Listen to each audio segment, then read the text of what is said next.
The podcast, what you are about to hear, is part of our Depp Dive series. The point of this series is to use select films from Johnny Depp's career simply to raise awareness of domestic violence. We've provided resources in the descriptions below, and we encourage that if you or anyone you know may or is currently experiencing domestic violence or abuse, to contact any of these resources. On average, nearly 20 people per minute are physically abused by an intimate partner in the United States. And during 1 year, this equates to more than 10 million men and women alike. 1 in 4 women and 1 in 9 men experience severe intimate partner physical violence. And these statistics come to us from ncadv.org/statistics. We'll provide more research and stats in the links below. I hope you guys enjoyed this podcast. Hey, welcome to Abyss Gazing, a horror podcast where we celebrate all things spooky and mental health. I'm your co-host, Mark. I'm your other co-host, Josh. And we have with us today from Twitter and miniature painting, the world that I'm a part of, Zambies. Hello, I'm Zambies. He's heard stories about my painting and dealing with some of these people that paint miniatures and stuff. And these people, oh no. Yes, wow, people. Mark. I feel like once a year I allow you to like you make it sound like I allow you like a once a year life experience to just bring on someone from the painting world, and like It's not. I just want to put that on public record that it is not the way that it goes in our relationship. Mark usually brings a guest. I bring a guest, and we just flip flop back and forth. In all fairness, we've had Miniac, we've had Ninjon. We had an episode on our parent show. We had Vincenzo Celeste Miniatures Den. We had Next Level Painting, Kenny Boucher. And we had Goobs. So you have all these big league guys, and then you just pick me. Look, yeah. we've had. Yeah, I was like, you're like, yes. Look, we've had filmmakers on here before that have been like highly acclaimed, and then we've also had like indie filmmakers. So we celebrate all culture here. So go ahead. What all projects and things do you have going on with you right now? Ooh, I have attention deficit disorder with painting. So my desk is littered with a bunch of stuff. I have maybe 3 models left to paint of Curse City, and I've painted the entire box, but I won't finish those 3 models. They're just staring at me. I started painting a beautiful winged demon lady from Creature Caster, and I also have a bunch of Warhammer models from 40K to Age of Sigmar, everything 3D printed. I probably have like 30 different things on my desk that I should finish, but it's like whatever's in the mood, I'll paint this and then paint that and then start a new project. Yeah, and mine made it in the mail today, finally. And then I'll be working on yours. Yeah, I actually just got done priming like 30 or about 25, 30 Infinity models for somebody today. So that was my project today. Yeah, I breathed a lot of fumes on that. I was priming the one model a few days ago, and I started priming it, and I'm all safety, got my goggles and my mask on, and then I took it off and came back and forgot to put all that back on. I'm like, I should not be breathing this right now. So we are here to discuss the Tim Burton Sleepy Hollow in all of its gothiness. And why do you look confused, Josh? Nothing. I'm not confused. I don't know about anyone else on this call, but Mark, you joked around about how before we started recording about how I'm the more prepared one. Yes. I also read the book in preparation for this episode, and I vaguely remember the Disney cartoon. God, I have lots of thoughts about this movie. Let me just say that. I like the interpretation of it. it's not true to the book, but Not so ever. yeah, Wait, we not were at supposed all. to read the book because I did not do my homework. No. No. That's Josh being Josh. He does All right. that. Yeah, I think like a year ago we did an episode on Ghoulies, and I ended up watching all 4 Ghoulies in preparation for it. Wow. So I like to come prepared. I might have So. watched it that morning. So So you have each end of the spectrum there covered, all your bases. yes, track. exactly. Mm-hmm. So yeah, But, it does vary. I think the original, the story is actually Ichabod Crane's a teacher, and he's come to Sleepy Hollow. Yeah, it's also like it also dives in a lot deeper. I can't remember Ricci's character, but like their relationship is like the focal point of the original story. Like it's definitely a gothic romance book. It's like if you've ever tried to read the original Bram Stoker's Dracula, the version and that a lot of people know it from is like completely different than it's a lot more heavily like a gothic romance book, and that's kind of the way that Sleepy Hollow is as well. I really like the interpretation Tim Burton did with it. And it's interesting to see a lot of his movies, the way he shoots them being so like gray and black and white, very almost a mute color palette, like we'd call it. There you go. Yeah, muted colors. Yeah. And it's saturated. That's what I was looking for. And the only really strong colors he had in it was red. I was gonna say, like, I remember the movie, and I used to watch that a lot because I mean, I don't know if you could tell, but yes, growing up, I was very gothic and all into the gothic romance, and so Tim Burton was definitely in my wheelhouse of movies watching. So I remember this one. I vaguely remember the cartoon, but I'm not cool enough to read the book. So all my knowledge kind of comes from that. Yeah, he does that to a lot of people. Just ignore it. Look, I'm not trying to intimidate anyone, but before we get talking about the movie, before we jump into it, Mark, I think you jumped a little bit prematurely because I also have a question for Zambies. One of my favorite things to ask people in different fandoms is what got you actually started into the fandom of painting? What is your origin story?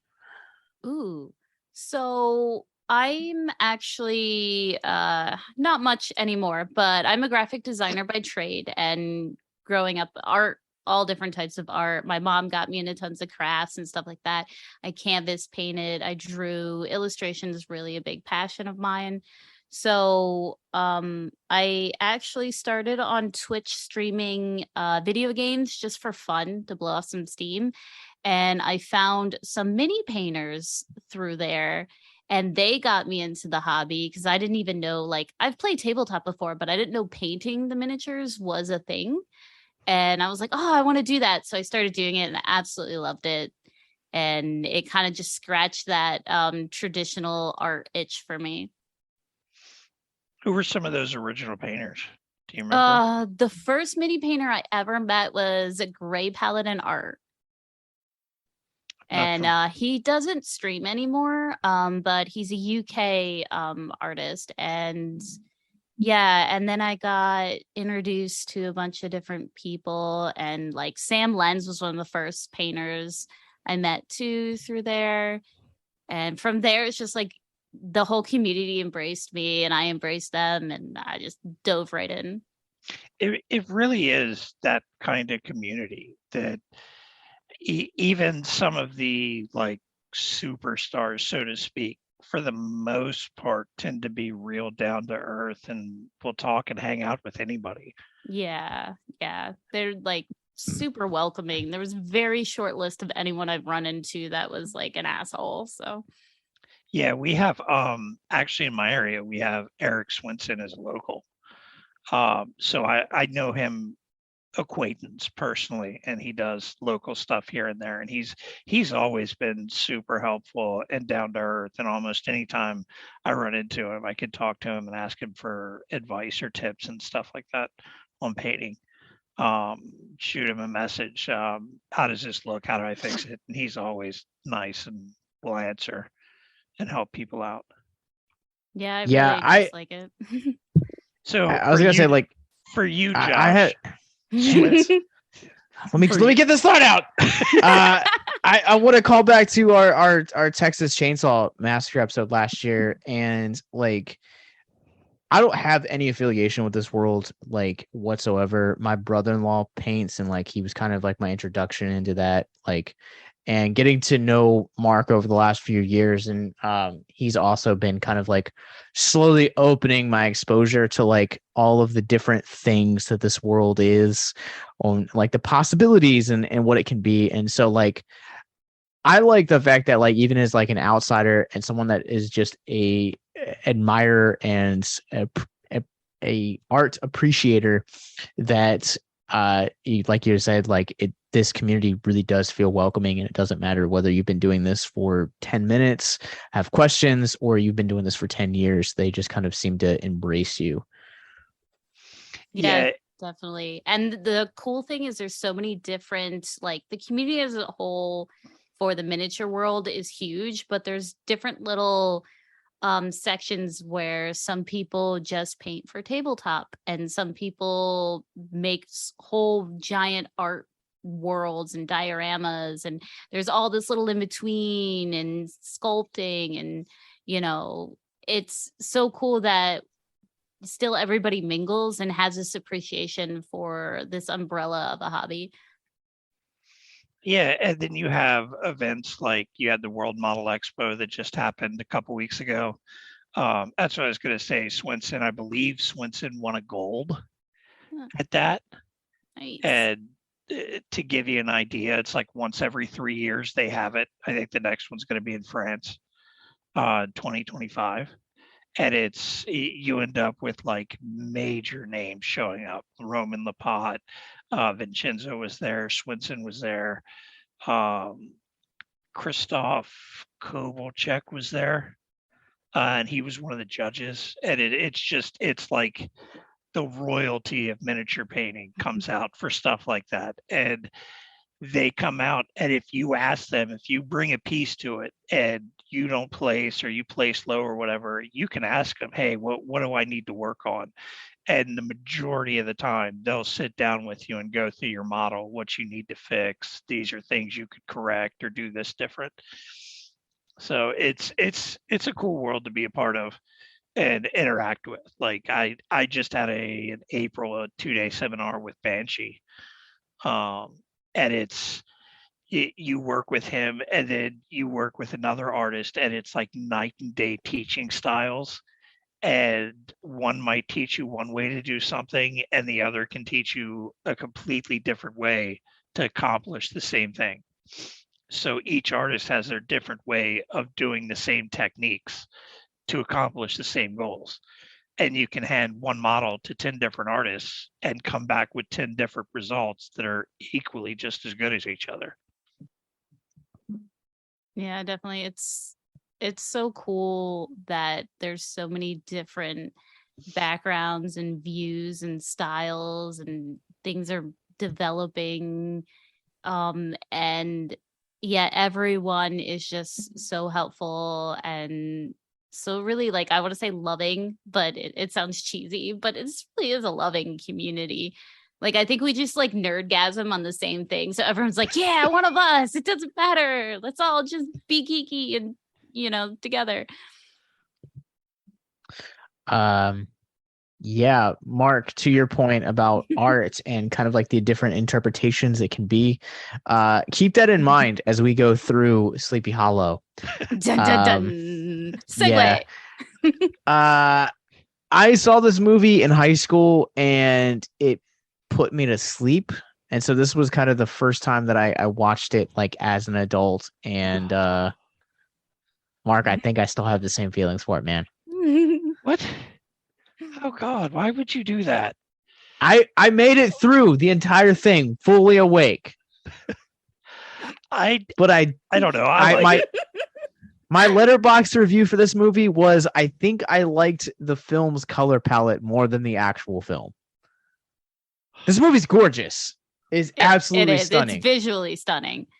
Yeah.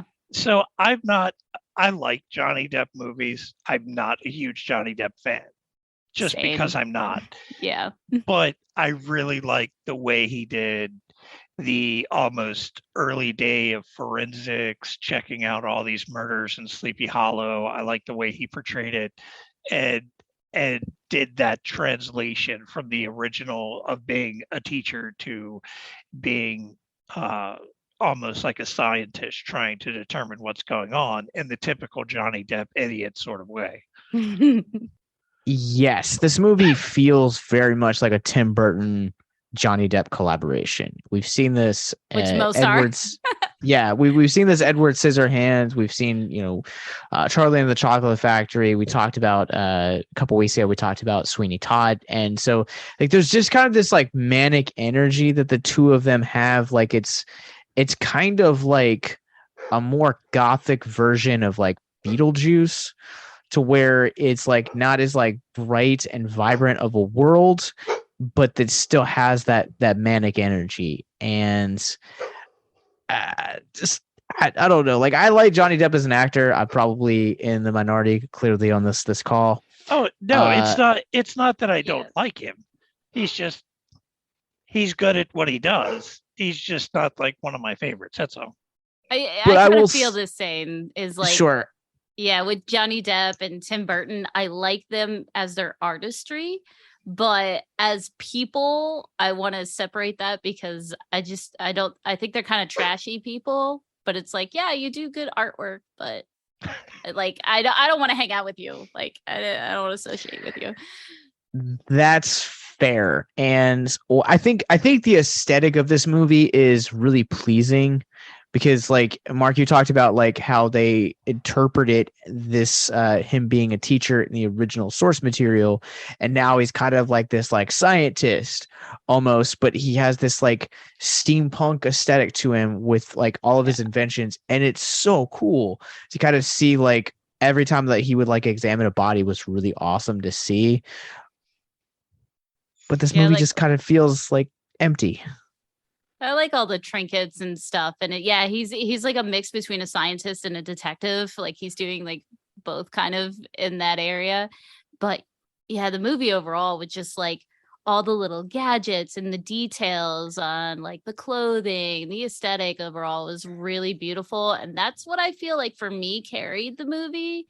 And also, I'm just a sucker for anything that has witchcraft in it, and so I like the mystical like little aspects here and there and a little bit of a plot twist with some things, but overall it's not the best movie when it comes to plot. Like you kind of know what's happening anyway because it's like a fairy tale that most people have heard, and the acting's like, yeah, it's Tim Burton and Johnny Depp. You expect it, it's like Sweeney Todd. He's played kind of the same character, a bit more crazy and demonic, but yeah. So is it like a best picture movie? No, but is it pretty and hits the gothic aesthetic? Yes. Did anybody else catch all the Harry Potter actors in the movie? Yes. Yeah. My wife watched this movie with me and she was like, I've seen this guy before. I've seen this guy before. I've seen this guy. So she's like searching on IMDb. She's like, he was this person in Harry Potter. He was this person in Harry Potter. That's what I was doing last night. I'm gonna look it up now, like while we're talking. Like I gotta refresh all the faces, but yeah. So you had Harry's uncle that was locking him under the stairs. You had the second actor that played Dumbledore. Yeah. You had the actress that played Rita Skeeter. I forgot about her. Yeah, she was the bad guy in the movie. Yeah. And there was a fourth one. I'm having a brain fart and can't remember which one it was, but there was a fourth one. There was 4 of them in the movie. It's all right. I'll bring my fandom into was- this. So Johnny Depp was Grindelwald at the end of the first, and for the second, Fantastic Beasts. Yep. Mm-hmm. And then you had Christopher Lee and Emperor Palpatine from Star Wars. Yeah, I really wish that like both of those actors would have had a larger role in here, because like the first probably first act of this movie is like you're just like, oh, I know this guy from somewhere else. I know this guy and I know this guy. And like Michael Gaw, who most people, if you grew up in the 90s, you know him as Alfred from the Batman movies that released. Yep. He's also in this with a fantastic mullet and one blind eye. Yeah.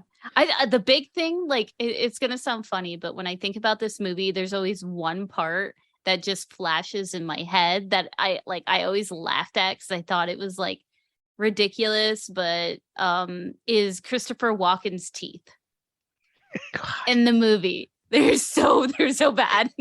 You can like, see that it's a but they're mouthpiece. so bad. Yeah. You can see that it's a mouthpiece. Yeah. It's like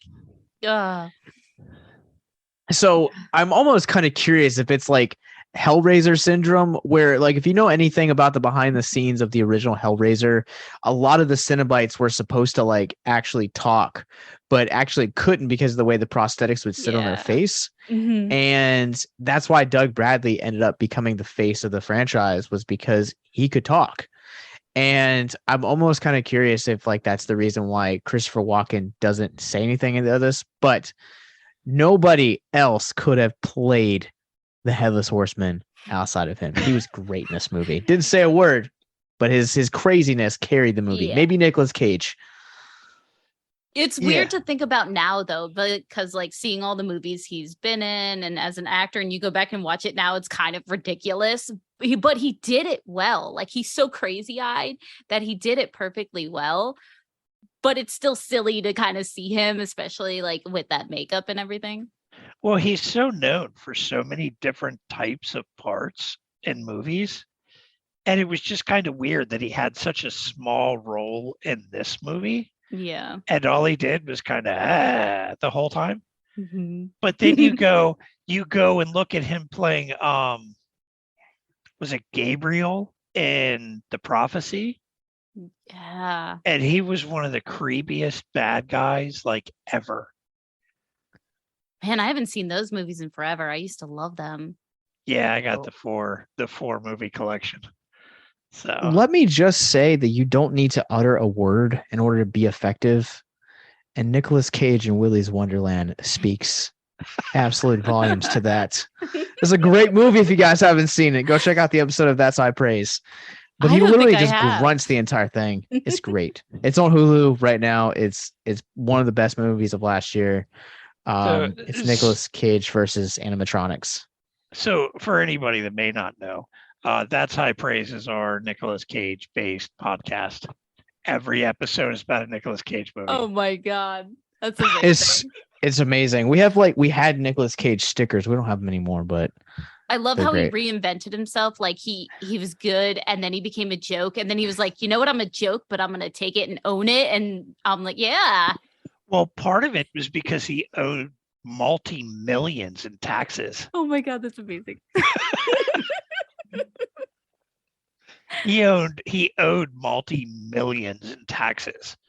And he just started taking roles to take them so he could pay his taxes off, and accidentally turned into like a horror icon over the last few years. I mean, if you've seen Color Out of Space is an insane movie, and nobody else could pay. Oh, it's a Lovecraft movie. I'm gonna have to see that. Yes, it is. It's fantastic. Fantastic. It is insane. So just be warned. It's a crazy movie, but nobody else could play that character other than him. And Walken's kind of the same way with a lot of his roles. Absolutely. So Mark, I try never ever to address politics. Oh, don't do it. But it has been it has been a couple weeks now, and I always like when I'm looking at through the lens of a movie, so much of what we do here talking with mental health, and there's so much going on in the world today that is affecting mental health for many different people. And there's the Christopher Lee scene that we're talking about at the beginning is kind of him is like Johnny Depp basically is trying to like prove like the innocence of a murderer. And he's trying to like push like these like barbaric ways into the future. He's trying to push a resurgence of, or like a reinvention of what modern science is. And says that something along the lines of like them still being in this like barbaric things. And we now I feel like now, without kind of like getting into the specifics, I feel like we as a country in America have kind of reverted back in the same ways. And that has affected a lot of people and a lot of their mental health. And up to this point, like I feel like we haven't addressed it and such. But my wife and I have been talking about it a lot over the last few weeks, and a post-Roe world is not exactly ideal. If you or someone you know is listening to this podcast right now and you're struggling with suicide, addiction, self-harm, or depression, we encourage you guys to please reach out. This is the heartbeat of why we do what we do. Suicide is currently the 10th leading cause of death in the United States, and as of this recording, there are 132 suicides that take place each and every day on American soil. And when you scale back internationally, there are 800,000 successful suicides. That is one death roughly every 40 seconds. So if you or someone you know is struggling, you guys can go to victimsandvillains.net/hope. That resource is going to be right in the description wherever you guys are currently listening or streaming this. There you'll find resources that include the National Suicide Lifeline, which is 1-800-273-8255. You can also text HELP to 741-741.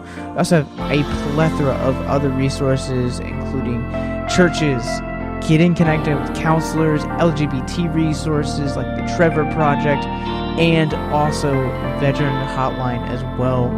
Please, if you hear nothing else in the show, understand that you listening to this right now, have value and worth. We get it. Suicide, depression, mental health, these are hard topics, and the stigma around them doesn't make it any easier. But please consider the resources right in the descriptions below wherever you guys are listening, because once again, you have value and you have worth. So please stay with us.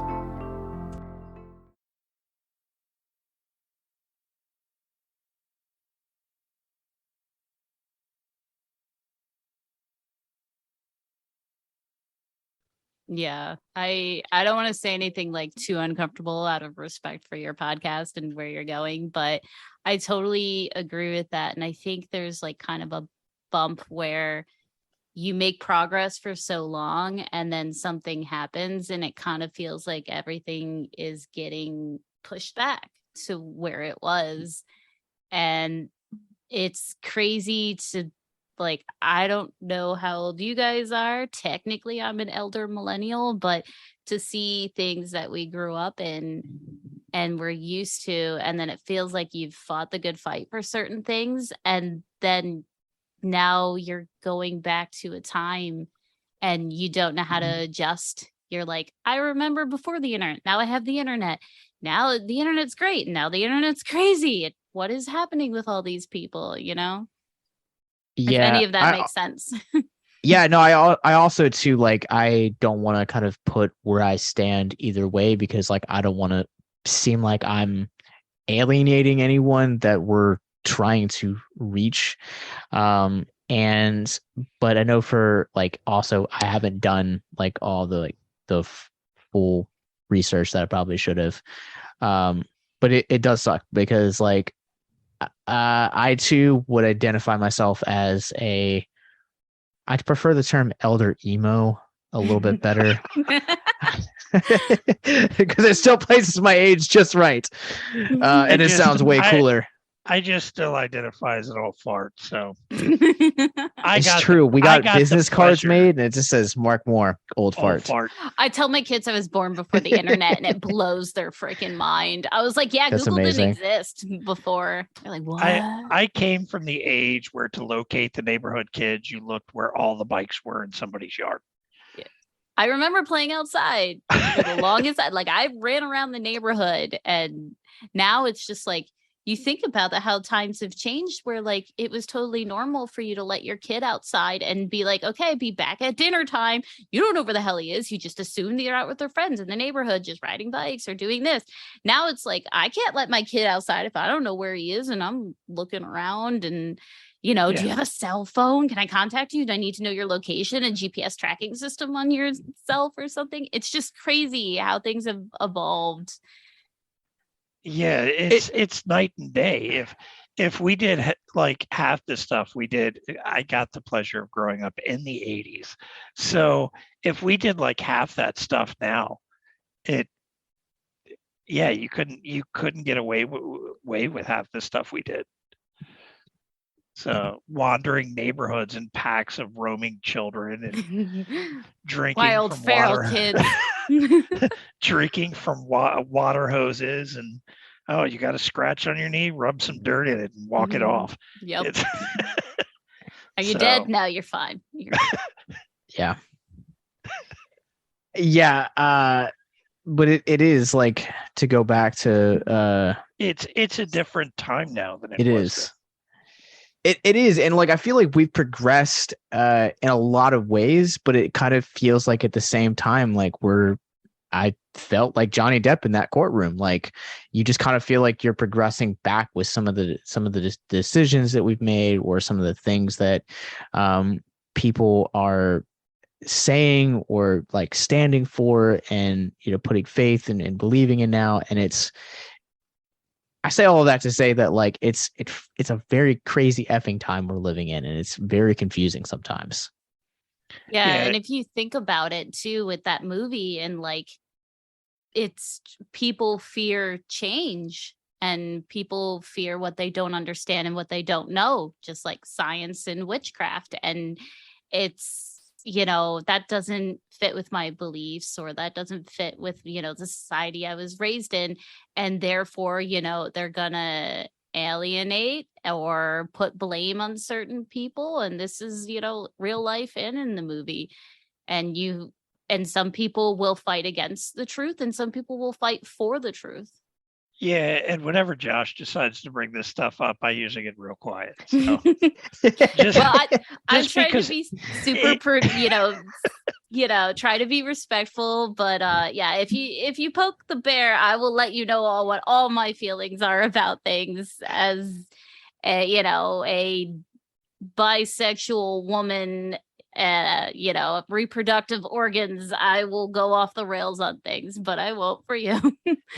In my case, it's more of I believe what I believe, and somebody else believes what they believe, and it's not my place to try to change their mind. So it's instead of arguing, because you almost can't talk or debate anymore. That's the thing. I totally feel the same with you. And if someone, I think this is this weird disconnect now where two people don't understand that they can disagree, and it's fine as long as one, you can talk things out respectfully. If you can't talk things out respectfully, then just understand that you have your beliefs and I have my beliefs. Just don't push them on each other, or don't try to control each other.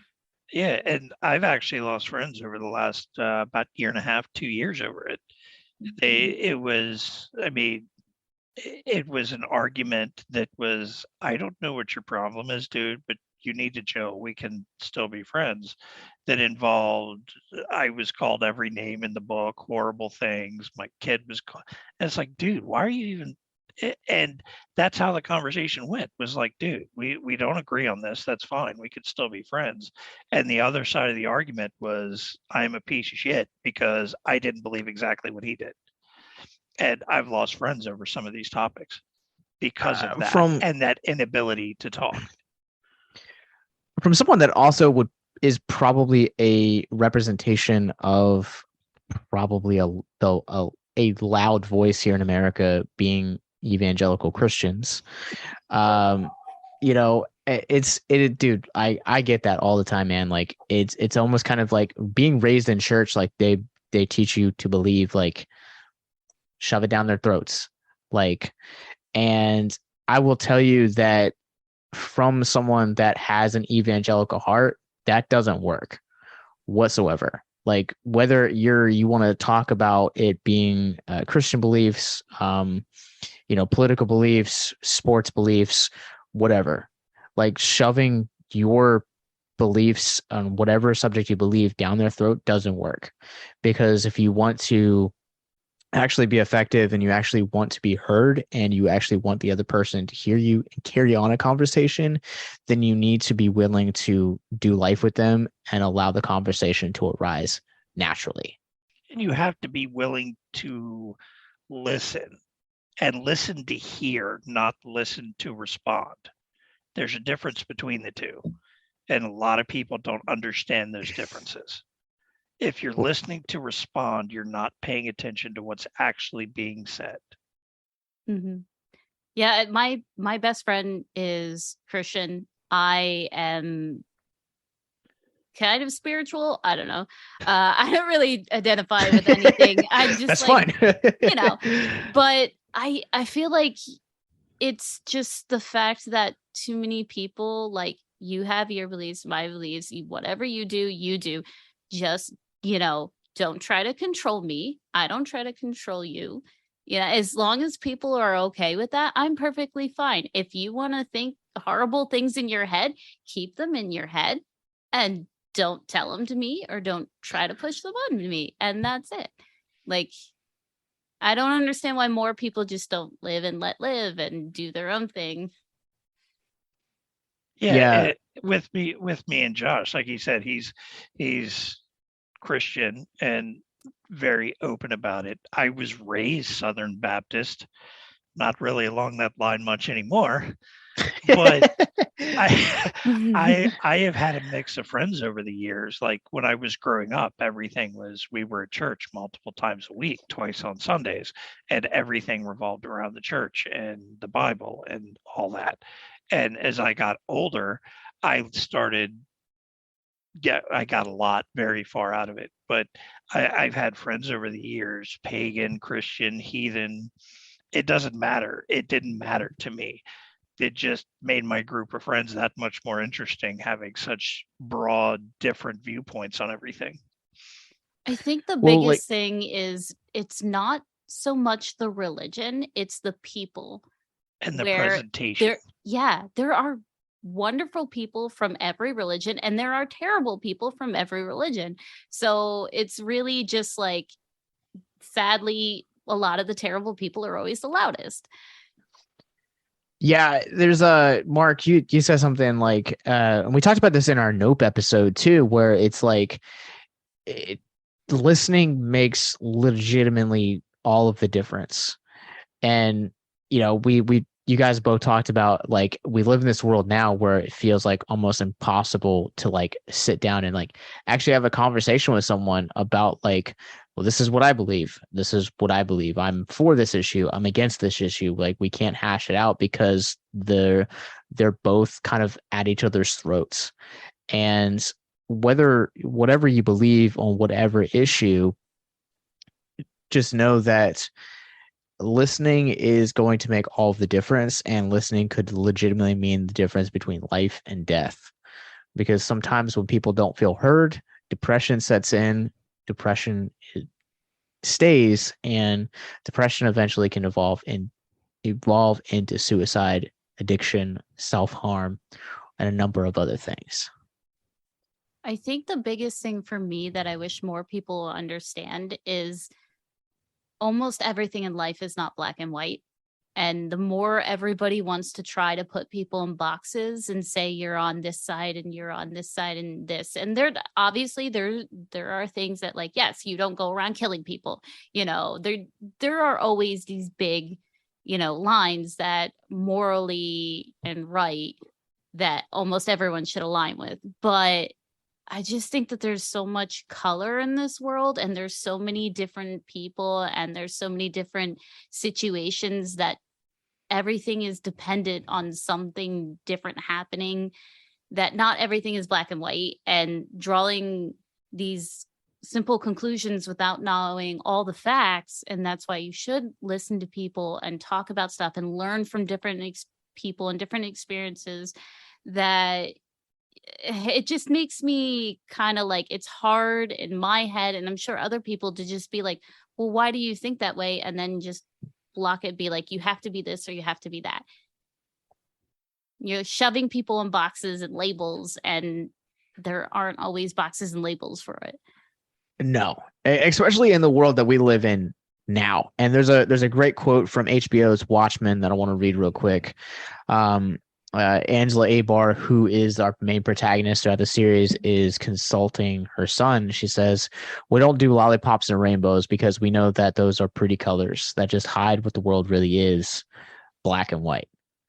And there's no other way to kind of talk about it, like going off what you said. Like it is the reverse. Like, yes, there are areas that are like black and white, but there are so many different things in the world now that is like, it's color.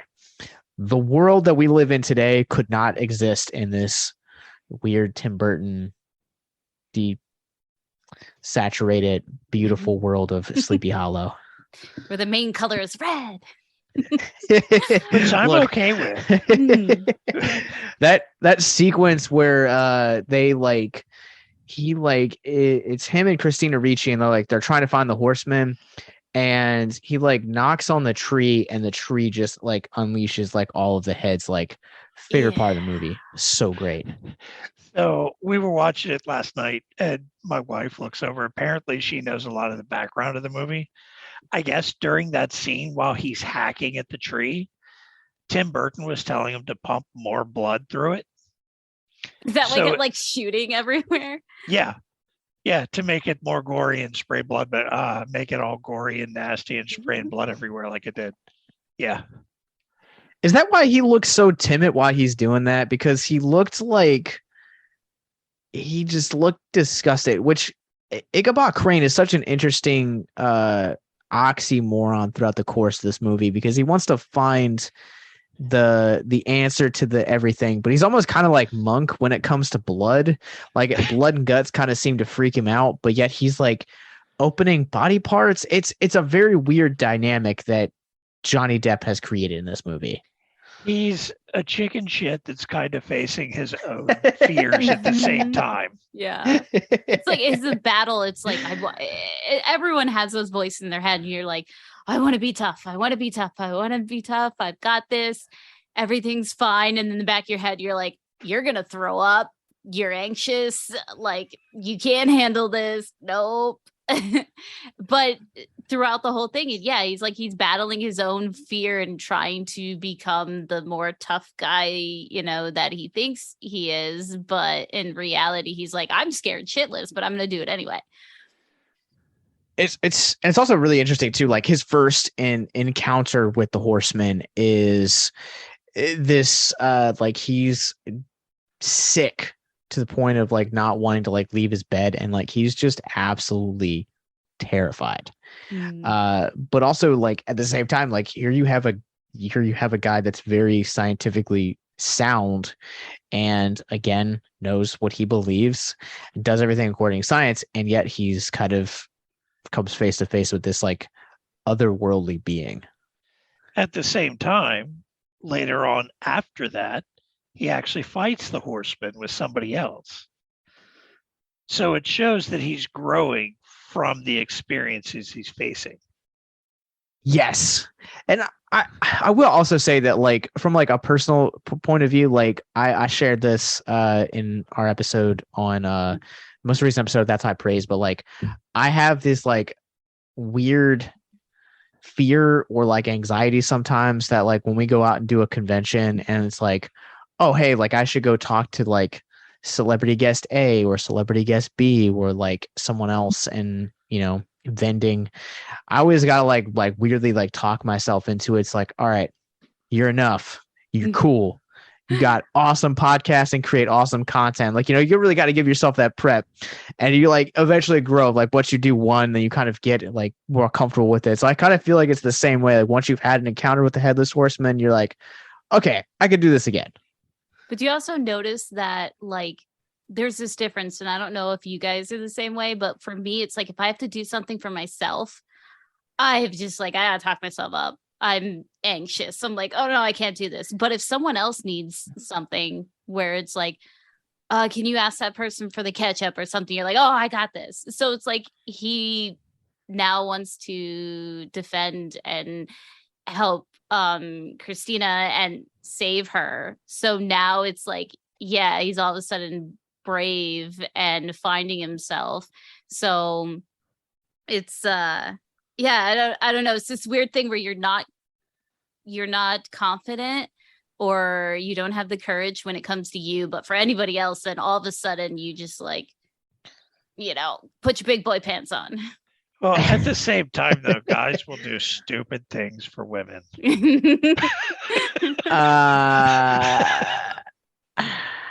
I done stupid things for women in the past? Yes. Do I currently do stupid things for women now?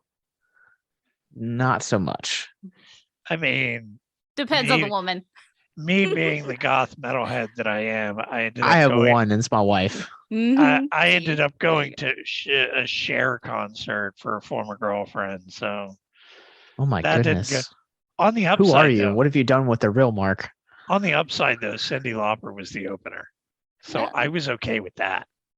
But... All right. You had me a Cyndi Lauper, dude. All right, much respect. I would go to that concert just for Cyndi. I think all of us would. Yeah, I would. Yeah. It's I have one of her vinyls. I got on sale randomly one day, and it's probably one of my favorite vinyls. I love that album. Yeah, Cyndi Lauper was great.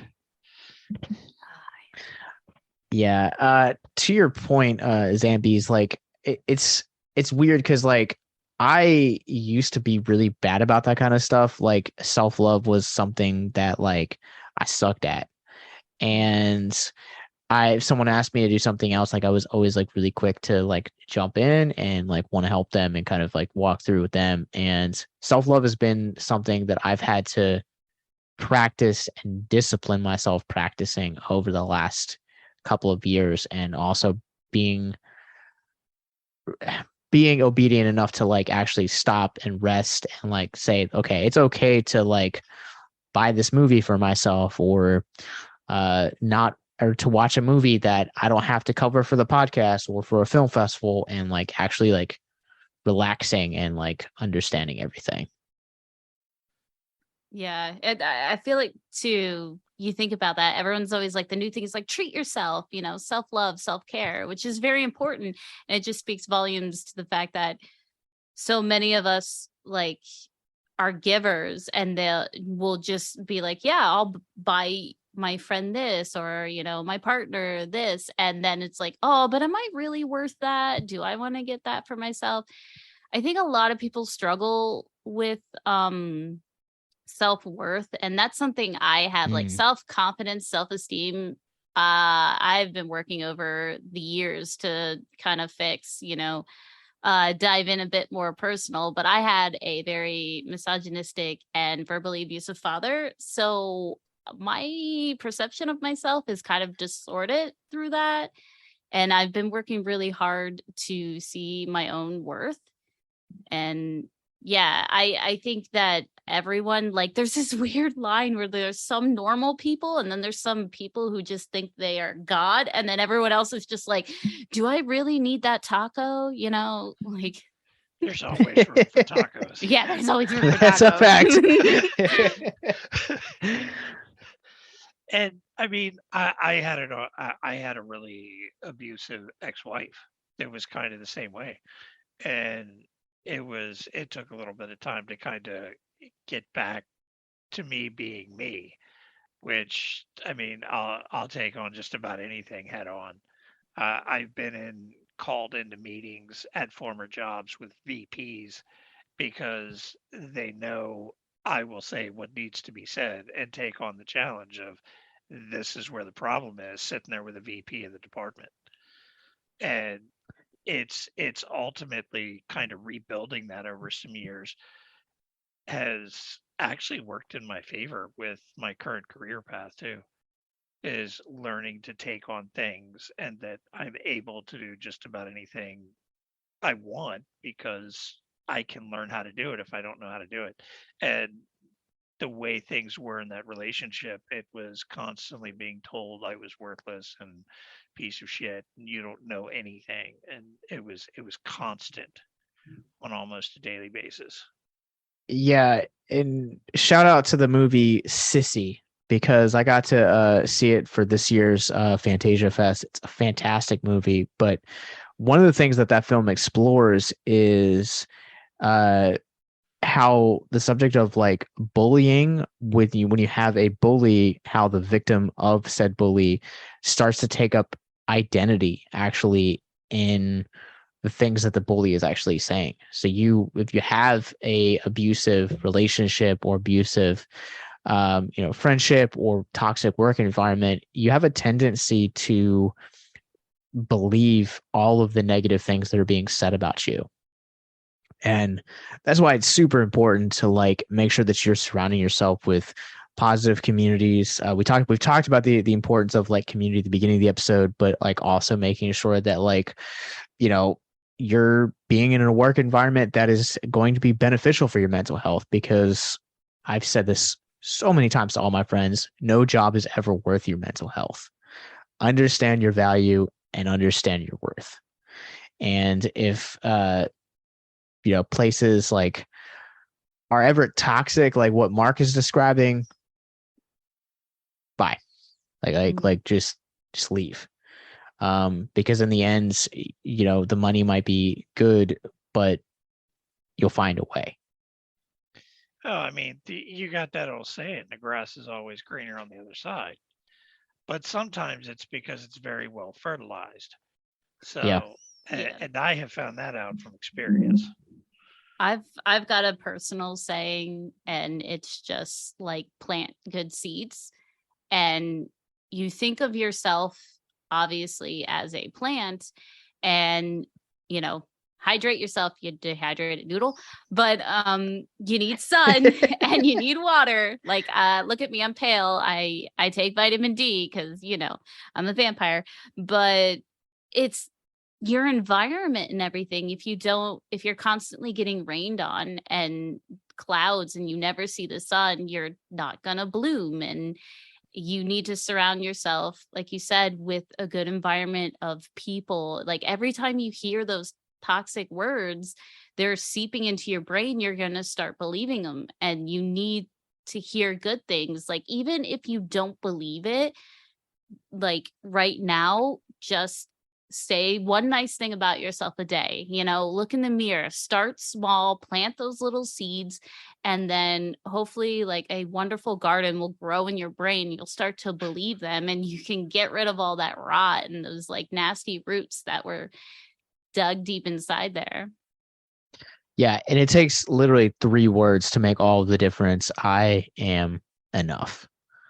It's literally all you need. Start there and grow.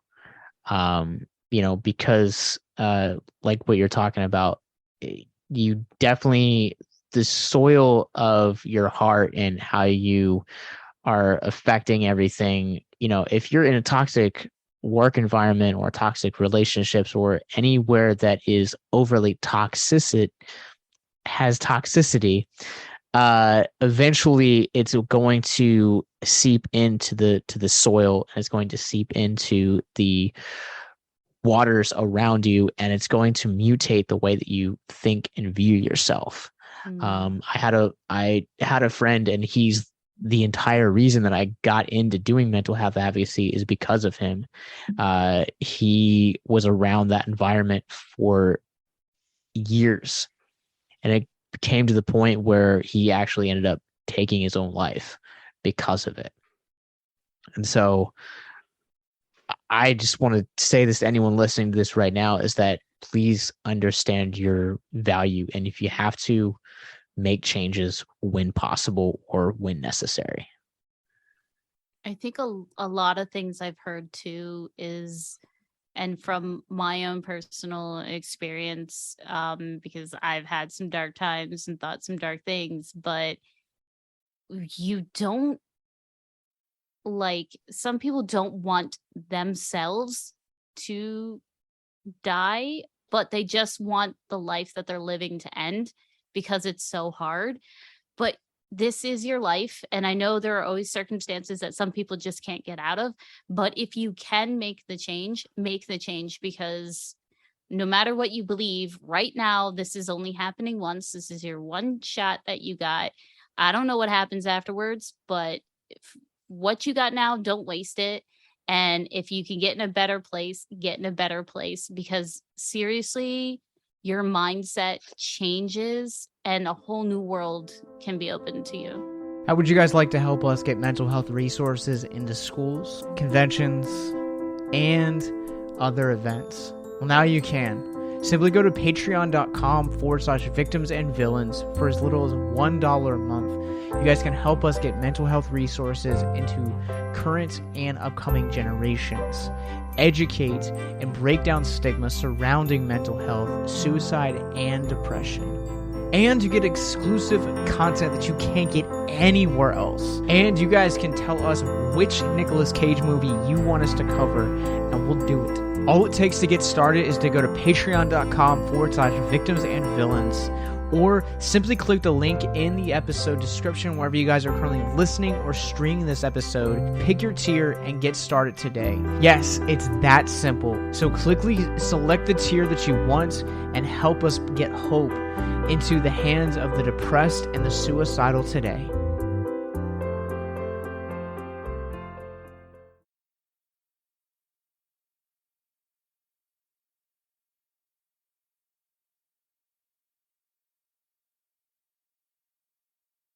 And sometimes it only takes, like, it just takes one person to like make a difference. And I think you kind of see it throughout the duration of this film too, where when Johnny Depp's character's first meeting with the elders of like this small community, they're really scared, they're really timid, they're like, oh, we know the source of these murders is the Headless Horseman, and no one is willing to kind of put a stop to it or rational it. And then as Ichabod is continuously facing his fears, kind of start noticing that there's a shift in the town's perception of him. Like, yes, like they're still scared, but there are more of them willing to fight. And sometimes that's all it needs, is you just need one person to set the example and set the bar. Yeah, and like I was saying earlier, with what I was in, that person actually cut off a lot of my friends and support system and got me isolated. So I didn't have anybody to kind of lean on or get any help from.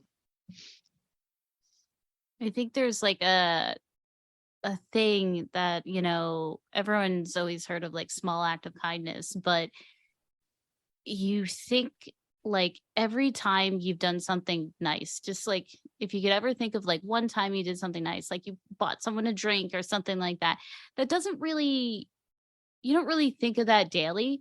But there's been plenty of times, and I've read plenty of stories about people who've literally had one nice thing done to them on like the worst day possible, and it literally changed everything. It made the biggest difference. So that's the thing, like how you perceive people, and you just like walk up to them and, I don't know, pick something up they dropped, any little thing. You never know what your impact on this world can be. Yeah, absolutely. And not to make lighter, to make a joke of the subject of which we're talking about, because it is very serious. It took one chance encounter with the Headless Horseman, crazy Christopher Walken, and it completely changed the trajectory of that girl's life, and she became a bloodthirsty witch. Mhm. So change can happen to anyone. It can come anywhere. I mean, like us, you were looking for a guest for an episode one day, and I just kind of didn't go away. Oh, this is true. That's kind of how I got into this. Was he was looking Ted for a Bundy. guest? Yeah, for the Zac Efron Ted Bundy movie, he was looking for a guest for it. I was like, I'll do it. I was like, I don't care, I'll do it, and I just didn't go away. It kind of hung around. So Yeah. I mean, it's weird how some people find friends sometimes. Yeah. I think that's the greatest story though, because I think the people that the most unlikely situation or something, you just like happen to fall into each other, like some weird rom-com where you're just like you bump into each other, and then down the line you start thinking, you're like, wow, that's how we became friends, huh? It's really weird because like some of the people that like I consider my best friends and like people that I talk to on a daily basis, like I met my best friend Brandon at a show when I was touring through Alabama, and we talk every day. And it's been like 12 years and something crazy like that. I met like one of my other best friends on like MySpace. And so it's really weird, these like chance encounters that you have, and you're like, you don't think anything's going to come of them. And then, you exchange numbers. And then, that's also how I met my wife. I was touring and boom, we just kind of hit it off and we exchanged numbers. And then I moved out of where I was living and started planning a wedding. So, anything can happen. Yeah. Yeah, one of my best friends, he met me over 20 years ago, and I was just growing my hair out, so I was at that dickhead phase where I have naturally. Did you have a mullet? No, well, not at that point. Dang. I had one when I was a kid though, but yeah, I was like super Pics. nerdy. Did you have a mullet or a rat tail? Because there's a world of difference. When I was a kid, I had a mullet. Okay. It's like a Continue. Southern tradition. But yeah, at that point, I was growing my hair out. I kind of looked like a walking penis and was like the biggest nerd in the world. And he knew I was a nerd. And just kind of, we picked back and forth, but we found a mutual love of heavy metal in a church parking lot before Sunday school. And that's been 20 something years ago. And I was the best man at his wedding. He was the best man at my wedding. Our kids call each other uncle, and we've stayed in contact ever since. We're actually planning Beercation 2022 right now. Beercation. So Yeah. it's gonna be fun. On a lighter note, witchcraft.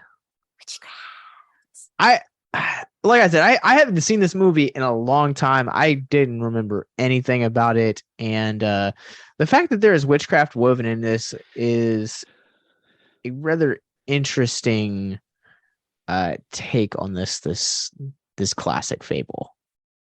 I'm curious to know how you guys feel about it.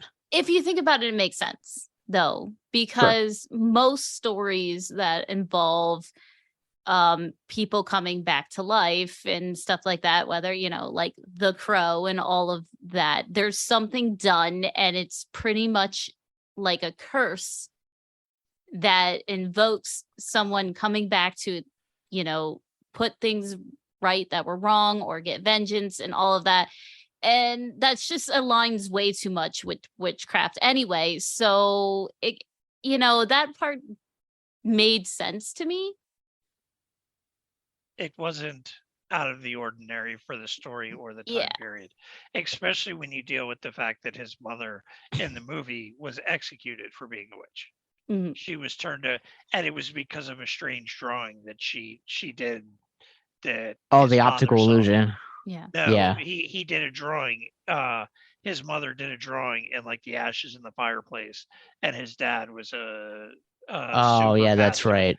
And his mom ended up getting executed for being a witch. So it played in part of the background story on the take of the whole story to begin with. And I think a lot of like science that didn't align too much with the churches back then ended up being called witchcraft to begin with. So with his mother being, you know, quote unquote a witch or into witchcraft, and then him being in the science realm, it's kind of like two takes, you know, two sides of a coin there. Yeah, I mean, you had in history, like Da Vinci was considered a madman, but he designed like the first parachute and helicopter and junk like that. And he was considered insane. Tesla was the same way, considered insane, and that none of his inventions were valid. And he's like helped create the radio and all kinds of stuff that he could be credited for now. To be fair, I don't feel like a lot of that stuff has changed. And for the record, I don't necessarily hate the fact that there's witchcraft in this. I think more than anything else, I hate the fact that it ended up being like the mother that ended up being like the mastermind behind the Headless Horseman. Because stepmother, sorry. I really wanted it to be Christina Ricci because I love Christina Ricci as an actress. I absolutely adore her with everything I have in me. She's probably my first celebrity crush. And the fact that like she just kind of felt like she had to be here simply because of the source material, but they didn't even follow the source material really. So like I was like, man, I was like when she drew like the pentagram and like had that like little thing in the church and she was like casting the spell, I was like, okay, all right, she's the witch. Cool. What? No, plot twist. It's the stepmother. No, get out of here. Yeah, I think the thing with that is I thought they were building up more for her and she ended up just being like the damsel in distress type of situation for a bit. And then they kind of just like fell off with that. Like they needed a love interest, so they kind of threw her in there and they needed her in, you know, to be endangered, and then she was like misunderstood, but it ended up being nothing. And I think the only thing I didn't like about the witchcraft was the fact that the villain, you know, the Headless Horseman, wasn't actually the true villain of the whole story. It was just this side witch. Yeah, the side witch. So yeah. So like here's my thing about like about the adaptation, because we live in a world now where it's like people, all of our blockbusters come from comic books. That's fine, but you also have to understand that if you're going to adapt a comic book, it's fitting into the already pre-existent world, which is different than the source material. So in the same way, you just kind of have to let it be known that like, okay, Marvel comics are completely different than the MCU. That's fine.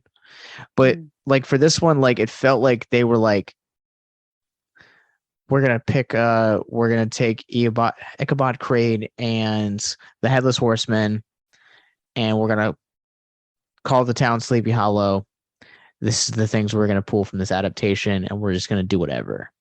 And the Christina Ricci character feels very much almost beat for beat how her like character in the story, like the actual book is. The biggest exception is that she's described as plump in the book, and Christina Ricci is very petite, short young woman, but she is described as tall and plump in the book. And like, but everything else, like their relationship is exactly the same. And it just didn't hit for me, which really sucks because I really like Christina Ricci. Well, I mean, to be fair, out of the three of us, you were the only one that read the book. So yeah. You're the only one going to have that feeling here. But that's fair. But again, it just doesn't seem like, to Zambi's point, she just seems like a damsel in distress and just not like having anything to do in this movie. Yeah, she's just forgettable as a character for me. Like when I think of the movie, I think of, you know, I think of Ichabod Crane. I think of the side witch is now just what I'm calling her because I think it's hilarious. And I think of the Headless Horseman, like, and her, like I see her, but she just was like kind of a background character for everything else to me, because it doesn't feel like she was much to the story. Yes. Which Her- is her wild only- to me because Her only, she hold on. her, She is like, she was the marketing force behind this movie. Like her and Johnny, like that poster is like iconic to the 90s. Mhm. There you go, Mark. sorry, I forgot what I was going to say for a second. Her only purpose really was to add some sort of backbone to Johnny Depp throughout the movie. Yeah. That's pretty much it. Yeah. It was just to give him a reason to like find himself and to be more, who he wanted to be, I guess. Yeah. Well, what's Yeah. the old saying? Behind every strong man is a good woman. Yes. Is the old saying. Yeah, I guess I don't know. I felt like the whole fact of like her like not being like the witch, and then you have the side witch, like it feels like too busy for like this ending, whereas like I guess like in terms of like the witchcraft, like I don't necessarily mind the witchcraft in this movie at all. It just it seems a little bit passive the way that the story uses it, which I don't know. I would have wanted a little bit more from it. It's the mechanic they use to have the existence of the Horseman. Yeah. It's basically they needed a story of why this dude Super came lame. back, and they have it. Which I get it. I understand. Like that would have been cool for like a lore part of the backstory flashback, and a witch cast, a spell, and that's why he's there. Okay, then let him be the villain. Instead, they kind of just have this woman who's like, I'm just gonna control everybody with this dude. Yeah, he was a puppet as opposed to a bad guy. Yeah. Yeah, which is absolutely wild to me because so there's a scene in this movie where Ichabod Crane is like, I don't remember what he was doing, but like he comes like face to face with the Headless Horseman and the Flaming Pumpkin, which when you think of like, at least when I think of Sleepy Hollow, like the story or like any reference thereof, like that's the imagery I think of. Yeah. That's what so much pop culture is like. It always comes down to the Horseman carrying like the Simpsons have done it. Hey Arnold did it. Disney's done it. I mean, it's just such an iconic shot. And like, that's what I would have wanted. Like, I don't necessarily need everything to be explained with like religion and science and witchcraft. Like, I don't need anything like just let him be this like spooky, like iconic character that we all came here for. And it just seems like you guys are saying, like he's just the pawn in the grand scheme of this like very cliche vengeance story. Well, the scene where the Headless Horseman is throwing the pumpkin is a nod to the original Disney cartoon. That's what that scene is. I'm fine with that, but that's what I wanted for the entire movie. Yeah, it's kind of like you go to a movie expecting, like, say you're watching, I don't know, the Halloween movie, and you're expecting Michael Myers to have the mask, but the whole time he doesn't have a mask, and then at the end of the movie he puts his mask on. Like, it's just a little off-putting because you're just expecting this image that's so iconic, which is, the Headless Horseman, the Flaming Pumpkin. And by the way, I used to live in Florida, so I've been to Disney World, and the Headless Pumpkin that comes around during Halloween time is freaking awesome. They do a great job with that. Super jealous. Halloween time at Disney is the best time. Like, they do really good stuff. They have gravediggers that carry giant shovels, and they drag them against the cement, and they like light up sparks. They get really spooky, and I love it. Like the whole decor of the Headless Horseman for their little Halloween parade, I think it personally looked a little better than this movie. So yeah, you just have that iconic thing where it would have been nice to have a little bit more that you're expecting instead of just like, yeah, here is our take on it. We'll give a little nod, but then we're gonna go off the rails. I don't know. It's that whole thing where you look at something like those robotic like humans, where it's too close to comfort of looking like a human, but you know it's a robot, so there's this weird disconnect. Yeah, which is weird to me because like when we did Sweeney Todd a couple weeks ago, like I forgot how like bloody that movie is. Yeah, it is. And like by taking the element of like that classic pipe, like Pumpkinhead, like the fire, like you absolutely missed the tail to make this a brutal film. Like there's a couple like brutal deaths in this one, but for the most part, I mean, like this is a very polished story that feels like it was handled with kid gloves. Like we're gonna tell this story of the Headless Horseman, but we're gonna do it with kid gloves, and we're gonna try to explain everything. It's a Tim Burton movie. Mm-hmm. So was Sweeney Todd. So was Sweeney Todd. Yeah. Yeah. But it was also a Tim Burton movie. Like that stereotypical Tim Burton style. What you want needs to be done by someone else. I don't know. With the whole, to go back to the tree when he's like bashing into the tree and the blood shooting his face, I was laughing at that. That was comedy to me. It wasn't scary. He looked like it was just, it looked uncomfortable. It wasn't like, oh God, it's blood and gore. It was just like, there's like blood shooting on him. This is ridiculous. That much blood coming out of a tree. I mean, it's bright. That's not really how it works. That's weird.